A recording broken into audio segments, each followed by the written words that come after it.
গাজীপুরের কাপাসিয়া উপজেলার রাউতকোনা গ্রামে ভাড়াটিয়া পরিবারের ৫ সদস্যকে গলা কেটে হত্যার ঘটনায় এলাকায় চাঞ্চল্যের সৃষ্টি হয়েছে।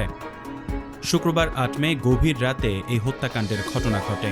নিহতদের মধ্যে ৩ শিশু, তাদের মা ও এক তরুণ রয়েছেন। স্থানীয় সূত্র জানায়, শনিবার ভোরে বাড়ির একটি কক্ষে রক্তাক্ত অবস্থায় মরদেহগুলো পড়ে থাকতে দেখে প্রতিবেশীরা পুলিশে খবর দেন। পরে পুলিশ ঘটনাস্থলে গিয়ে মরদেহ উদ্ধার করে ময়নাতদন্তের জন্য পাঠায়।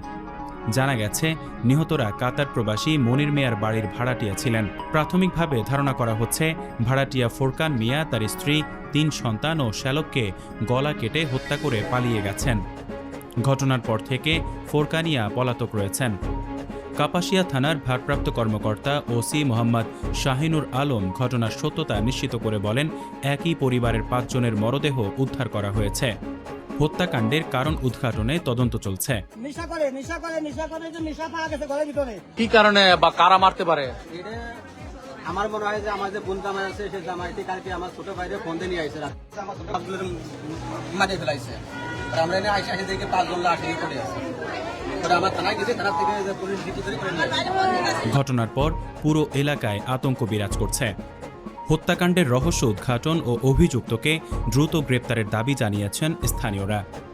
ডেস্ক নিউজ, অগ্রযাত্রা প্রতিদিন। অগ্রযাত্রা প্রতিদিন,